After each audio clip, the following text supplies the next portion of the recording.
নমস্কার, Joyce family happy লাইফস্টাইলে আপনাদের সকলকে স্বাগত। আজ আমি আপনাদের সাথে মিষ্টির দোকানে যে তরকারি হয় সেই তরকারিটাই আজকে আমি আপনাদের সাথে শেয়ার করব। তাহলে চলুন দেখে নেওয়া যাক।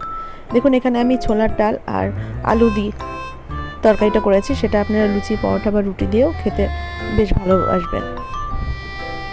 প্রথমে আমি দুটোর মতন আলু টুকরো টুকরো করে কেটে নিয়েছি, আর ছোলার ডাল আমি পরিমাণ মতো রাতে ভিজিয়ে রেখেছিলাম। এবারে আমি প্রেসারের মধ্যে সেই ছোলার ডালগুলো একটু সেদ্ধ করে দিলাম, একটু লবণ দিয়ে আর সামান্য একটু হলুদ দিয়ে। আপনারা চাইলে কিন্তু আলুটাকে সেদ্ধ করতেও পারেন বা একবারে ভেজেও দিতে পারেন। তাহলে দেখুন, আমি এখানে কড়াইয়ের মধ্যে তেল নিয়ে নিয়েছি।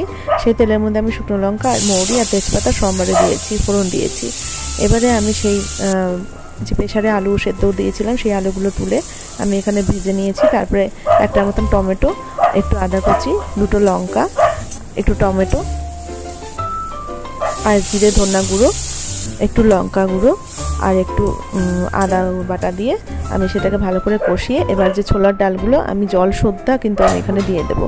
দিয়ে ভালো করে 10 মিনিটের মতন ঢেকে রেখে আমি কম আঁচে ফুটতে দেবো।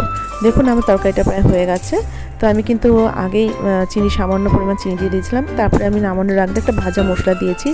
এই মশলার মধ্যে আছে জিরে গুঁড়ো, মানে আমি খোলা তাওয়ার মধ্যে একটু জিরে, একটু মৌরি আর দুটো শুকনো লঙ্কা ভেজে রেখেছিলাম। তো সেটাই আমি দিয়ে নামিয়ে নিয়েছি। এবার দেখুন, তরকারিটা একেবারে হয়েছে না, মিষ্টির দোকানের মতন সেই লুচির সাথে খাওয়া তরকারি। এবার আপনারা গরম গরম সার্ভ করুন।